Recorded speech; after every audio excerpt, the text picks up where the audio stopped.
Feche os olhos por um momento. Deixe sua respiração se alinhar com o ritmo lento e constante do universo. Imagine uma imensidão negra, pontilhada por diamantes de luz antiga. É um lugar de beleza indescritível, mas de um silêncio profundo, cortante e absoluto. Em breve, corações humanos voltarão a bater neste oceano de vazio, navegando em direção à Lua na missão Artemis II. É um sonho que a humanidade compartilha há décadas. Mas, como todas as grandes conquistas da nossa espécie, o caminho seguro que esses astronautas irão percorrer não foi criado pela sorte. Ele foi forjado pelo sacrifício. Antes que a vida humana pudesse ser confiada à escuridão além da órbita da Terra, o ambiente implacável do espaço profundo precisava ser testado. Hoje, vamos viajar juntos para conhecer os 31 heróis silenciosos. Eles não respiravam como nós. Alguns não tinham sequer tamanho para serem vistos a olho nu, mas todos foram enviados ao abraço letal da radiação cósmica na missão Artemis I. Muitos nunca mais voltaram. Relaxe, solte os ombros e permita-se mergulhar na história daqueles que foram sacrificados para que nós pudéssemos, mais uma vez, tocar as estrelas. Para compreendermos o peso deste sacrifício, precisamos voltar os ponteiros do relógio cósmico para o final do ano de 2022. O foguete mais poderoso já construído pela humanidade, o Space Launch System, rasgou os céus noturnos em um pilar de fogo incandescente. Esta era a missão Artemis I. Oficialmente, foi chamada de um voo não tripulado, uma cápsula Orion vazia enviada para dar a volta na Lua e retornar. Mas a palavra vazia é, na verdade, uma bela ilusão. A cápsula e o foguete carregavam uma tripulação invisível de 31 entidades e experimentos. Seu destino? Cruzar os temidos cinturões de Van Allen, zonas onde o campo magnético da Terra aprisiona partículas solares em uma tempestade de radiação letal. E então, navegar até o frio congelante do espaço profundo. Durante a era Apolo, nossos astronautas cruzaram essas águas perigosas rapidamente, mas o universo mudou, e nossos instrumentos agora sabem o que o corpo humano realmente enfrenta lá fora. Os engenheiros precisavam de dados reais, precisos e implacáveis sobre a dor que o universo pode infligir a um corpo biológico e aos circuitos elétricos. Para isso, eles precisavam de substitutos. Precisavam de passageiros que pudessem suportar o que nenhum de nós suportaria. E assim, a nave foi preenchida com sua tripulação silenciosa. Imagine a cápsula Orion flutuando no vazio. Na cadeira do comandante não há um humano, mas o primeiro dos nossos heróis, o comandante Munikin Campos. Ele veste o traje espacial de sobrevivência da Artemis, a ilustração perfeita de um viajante silencioso. Seu corpo artificial está equipado com sensores de radiação e acelerômetros. Um mito comum é que o espaço não tem gravidade, mas na verdade, o lançamento impõe forças brutais que esmagariam ossos fracos.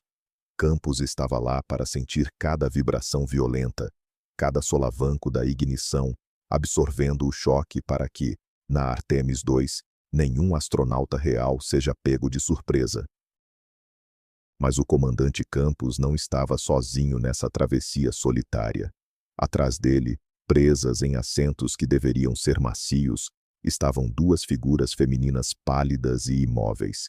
Eram fantasmas construídos pela ciência, o segundo e o terceiro dos nossos heróis. Vamos focar primeiro na passageira chamada Helga. Imagine um torso feito de materiais que imitam perfeitamente a densidade dos ossos, órgãos e tecidos macios do corpo humano adulto de uma mulher. Helga foi enviada nua contra a radiação, sem coletes, sem escudos, apenas a fragilidade simulada de sua matéria para medir o impacto letal do Sol. Ao lado de Helga estava sua irmã gêmea, Zohar, a ilustração da esperança em meio ao caos invisível. Zohar usava o colete Astrorad, uma armadura moderna desenhada para proteger órgãos vitais contra partículas de alta energia. Muitas pessoas acreditam no mito de que as naves espaciais bloqueiam toda a radiação, como as paredes das nossas casas bloqueiam o vento. Mas a verdade é que no espaço profundo, raios cósmicos de outras galáxias atravessam o metal como se fosse papel. Zohar estava lá para testar se sua armadura poderia ser a barreira definitiva que manterá a tripulação da Artemis II viva. Enquanto essas três figuras cruzavam a escuridão maior em direção à Lua, milhares de pequenos sensores embutidos em seus corpos artificiais começaram a gritar dados de volta para a Terra. Eles registraram o bombardeio invisível. Imagine pequenos flashes de luz, tempestades microscópicas rasgando suas estruturas. Eles deram o seu sangue de silício e plástico para mapear o mar tempestuoso de radiação. Mas não foram apenas figuras em formato humano que viajaram nessa odisseia. Pense no interior das paredes da cápsula. Ali, escondidos na penumbra, repousavam os dosímetros ativos e passivos, pequenos aparelhos, do tamanho de moedas, que consideramos nossos heróis menores. Eles foram colocados estrategicamente em cada canto da nave. Se pudéssemos visualizar a radiação, veríamos esses sensores brilhando em um ritmo hipnótico e mortal. Eles registraram picos de perigo extremo, garantindo que os futuros astronautas saibam exatamente quais paredes da nave oferecem o porto seguro ideal durante uma erupção solar repentina.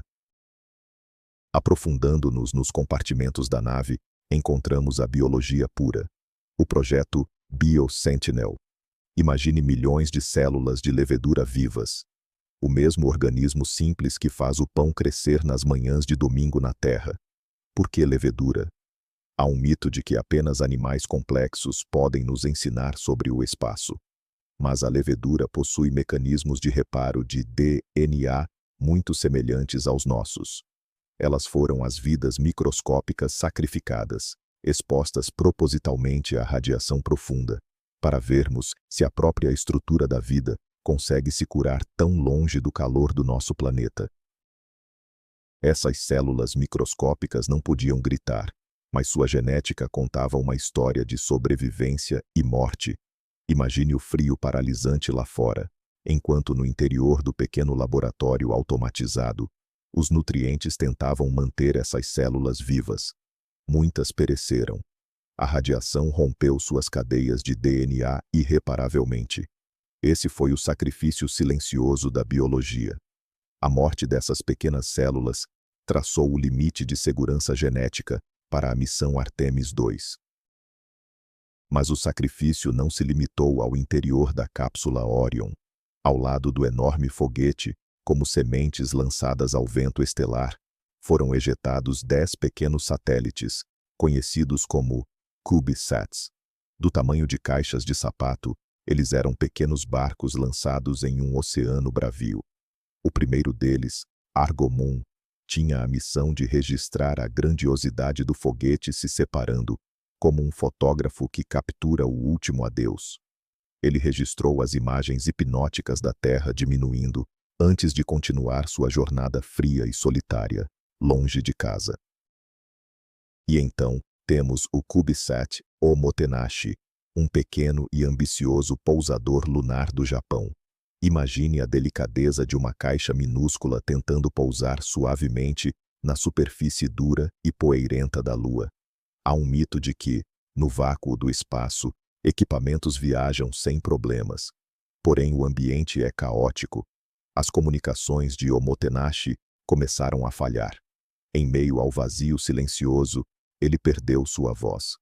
Um herói perdido na escuridão, cujo fracasso ensinou aos engenheiros as amargas realidades do controle térmico e da navegação complexa de pequenos dispositivos. Outro pequeno herói que navegou pelas trevas foi o NEA Scout.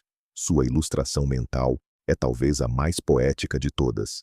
Imagine uma nave minúscula, abrindo repentinamente uma vela solar prateada gigante, fina como teia de aranha, projetada para surfar nas partículas de luz do Sol. Ela iria navegar até um asteroide, mas como uma pipa que se solta da mão de uma criança, As comunicações com o N e a Scout nunca foram estabelecidas após sua ejeção. Ele abriu sua vela em silêncio absoluto e se perdeu na vastidão. Um farol de metal que agora flutua eternamente como um monumento silencioso do nosso esforço. E o que dizer do CubeSat Equuleus? Este viajante diminuto tinha uma missão curiosa: olhar de volta para a Terra e estudar a plasmasfera, o manto magnético que protege nosso mundo. Como uma criança admirando sua mãe à distância, ele nos ajudou a entender o ambiente de radiação próximo à Terra, que os astronautas da Artemis II terão que atravessar novamente. Seu sacrifício reside na coragem de orbitar em pontos de equilíbrio gravitacional complexos, queimando seu pequeno propulsor até o último suspiro. Nossa mente agora viaja para o satélite Luna HMAP. Imagine este pequeno herói sobrevoando os misteriosos polos da Lua. É um mito achar que a Lua é totalmente seca. Nas profundezas escuras de crateras onde o Sol nunca brilhou em bilhões de anos, repousa gelo ancestral. O Luna HMAP foi enviado para caçar esse gelo com seus detectores de nêutrons. Ele enfrentou o frio cortante e as perturbações orbitais, sacrificando-se para traçar o mapa do tesouro que a Artemis II e as missões futuras usarão para encontrar água, a essência da vida no espaço. Junto dele, o satélite Lunar IceCube também buscou o brilho fantasmagórico da água e de outros elementos congelados, usando um espectrômetro infravermelho. Visualize um prisma invisível separando a luz refletida pela Lua para ler as assinaturas químicas da superfície. Eles provaram que para explorar, às vezes precisamos enviar nossos olhos robóticos mais frágeis para a linha de frente. O ambiente severo da órbita lunar eventualmente corrói e destrói essas máquinas, mas os dados que enviam se tornam imortais. O espaço profundo não é apenas frio, ele é regido pelas violentas tempestades do Sol. E é aqui que entra nosso herói número 23, o CUSP, um satélite desenhado para ser uma estação meteorológica no vácuo. Imagine uma pequena caixa sendo atingida por ventos solares enfurecidos, partículas viajando a milhões de quilômetros por hora. Ele foi colocado na linha de fogo para medir as tempestades espaciais. Existe o mito de que o clima espacial não afeta a matéria física, mas essas partículas podem fritar sistemas inteiros. O CUSP coletou esses golpes invisíveis em nosso nome. Também não podemos esquecer o Lunir.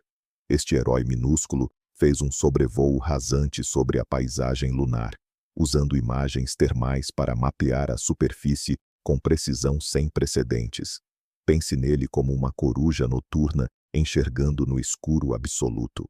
Para isso, seus sensores precisavam ser resfriados a temperaturas quase absolutas em meio ao calor intermitente do Sol. Sua vida útil foi curta, mas seu olhar intenso revelou texturas da Lua que podem um dia se tornar os locais de pouso ou refúgios de emergência para as futuras tripulações humanas. Enquanto isso, a espaçonave Tim Miles enfrentava outro desafio monumental. Sua ilustração não é sobre olhar para a Lua, mas sobre como se mover através do abismo. Ele testou minúsculos propulsores de íons, cuspindo plasma azul elétrico no escuro. É comum pensar que apenas chamas massivas de foguetes podem mover coisas no espaço, mas o Tim Miles provou que o empuxo lento, contínuo e silencioso pode nos levar longe. Ele navegou por rotas não mapeadas, abrindo caminho para que a Artemis II entenda melhor a navegação avançada no espaço profundo. Enquanto os satélites se dispersavam como confetes cósmicos, voltemos nossa atenção para o coração da cápsula Orion. Lá dentro, repousavam as sementes de árvores lunares. Imagine pequenos frascos contendo centenas de sementes de pinheiros, carvalhos e sequoias. Sim, pedaços de florestas da Terra, levados à órbita da Lua. Elas não são tecnologia, mas biologia adormecida. Elas absorveram a mesma radiação de fundo que os astronautas da Artemis II enfrentarão. O sacrifício de seu ambiente seguro foi feito para testar se, um dia, poderemos cultivar jardins nas estrelas. Dentro da nave havia também pequenos kits experimentais contendo algas ricas em nutrientes, o alimento verde e viscoso que flutua em nossos oceanos terrestres. Elas foram colocadas lá para desmistificar a ideia de que a nutrição dos astronautas precisa vir apenas de pacotes desidratados. As algas foram banhadas pela luz artificial e pela dura radiação cósmica para provar que a vida vegetal simples pode sobreviver e prosperar sob o olhar da Lua, preparando o terreno para a alimentação viva da Artemis II. Juntamente com a biologia, a Orion também carregava tecnologia revolucionária de comando de voz, chamada Callisto. Imagine um tablet azul claro, ouvindo pacientemente em uma nave vazia. É reconfortante pensar em computadores como imunes ao espaço, mas o vácuo não perdoa eletrônicos. Callisto enfrentou o isolamento severo, garantindo que o atraso nas comunicações não o deixaria louco. Ele foi submetido ao silêncio ensurdecedor para garantir que, quando os astronautas da Artemis II falarem na vastidão escura, a nave seja capaz de ouvir e responder como um parceiro leal. Temos que lembrar também dos remendos de material térmico grudados nas laterais da Orion, experimentando flutuações extremas de temperatura. Pense na superfície da nave, alternando entre o calor escaldante, como o de um forno em pleno cozimento, e o frio congelante, pior que a noite mais severa da Antártida. Esses heróis não tinham forma, eram tecidos e ligas metálicas, sacrificando suas ligações químicas de forma microscópica. Cada rachadura e dilatação invisível que sofreram serviram para garantir que a cápsula da Artemis II nunca se rompa no meio do breu. Outro conjunto vital de pequenos heróis foram os sensores do escudo térmico primário da espaçonave Orion. Imagine a barriga dourada e negra da nave, voltada para a escuridão enquanto retornava à Terra. É um mito que o espaço é o maior perigo de uma missão.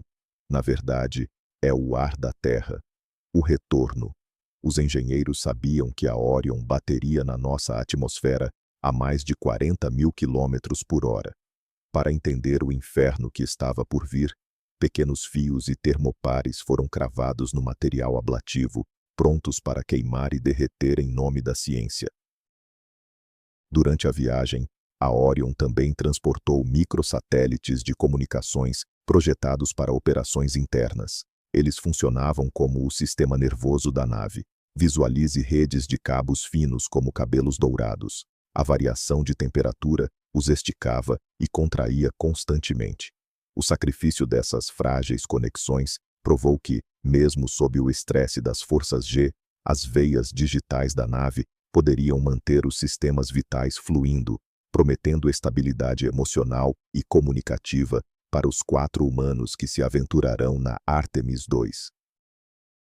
Não podemos ignorar os sensores acústicos e de vibração instalados na estrutura metálica dos painéis solares espaciais.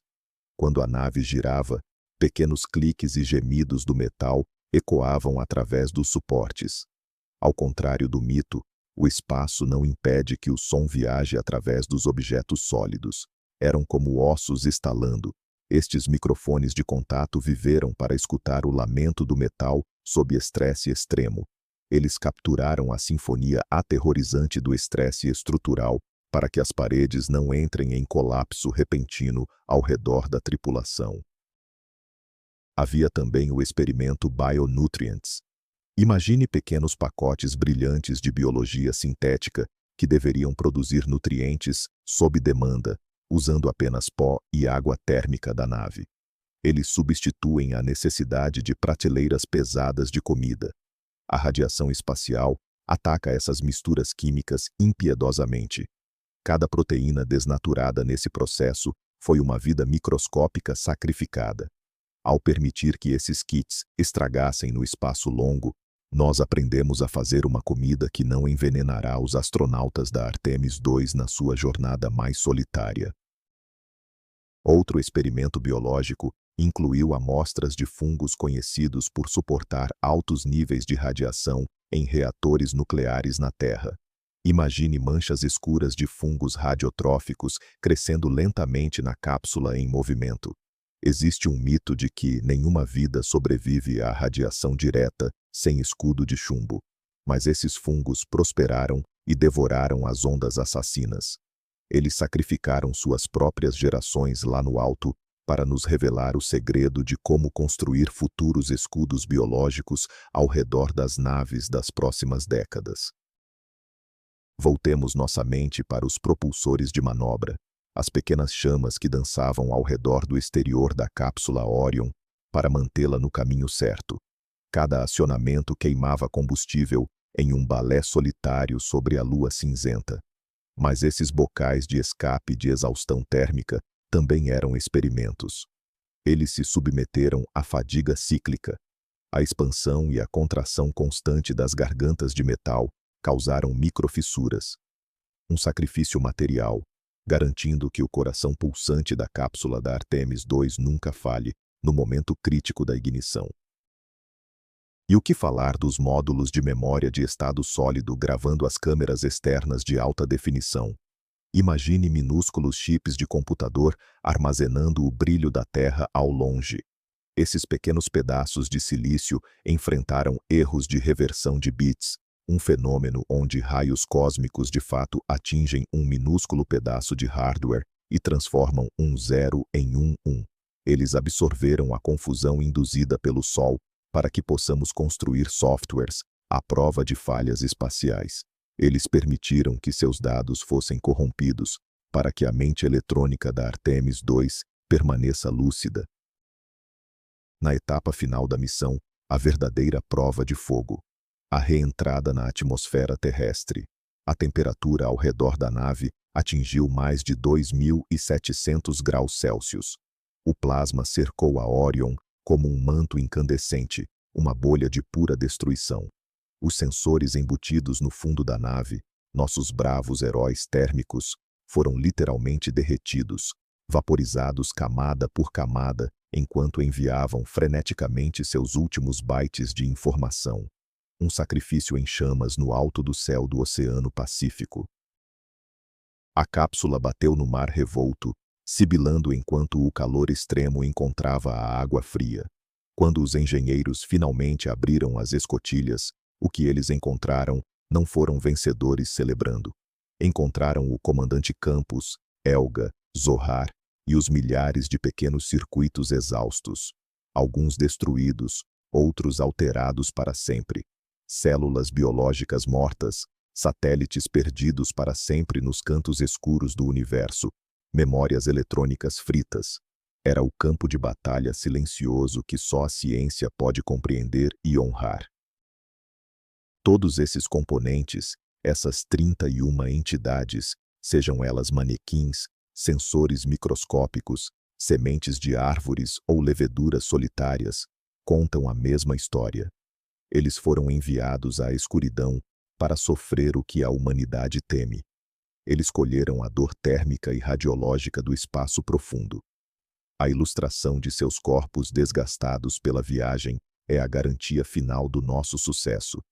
Sem o sangue metafórico derramado por essa tripulação de plástico, metal e biologia, não haveria esperança. A Artemis II agora pode voar. Ao abrirmos nossos olhos e deixarmos as estrelas imaginárias desaparecerem, uma sensação de profunda reverência deve preencher o nosso ser. A jornada para a Lua não é um simples passeio. É um esforço monumental que testa os limites físicos e espirituais do que podemos criar. Os 31 heróis da Artemis nunca receberão medalhas, nunca pisarão em um tapete vermelho, e para muitos, os satélites que se perderam no vazio flutuarão eternamente na solidão cósmica. Mas cada bit de dados recuperado, cada semente que agora cresce em um laboratório da Terra, e cada ferida invisível na armadura do comandante Campos construiu a ponte inquebrável para o futuro humano no espaço. Na próxima vez que você olhar para a Lua brilhando suavemente na noite, Lembre-se daqueles que foram na frente, testando a escuridão para que pudéssemos levar a luz. Obrigado por nos acompanhar nesta jornada hipnótica pelo silêncio do cosmos. Se essa história trouxe paz à sua mente e curiosidade ao seu coração, não esqueça de se inscrever e deixar sua curtida. E responda nos comentários.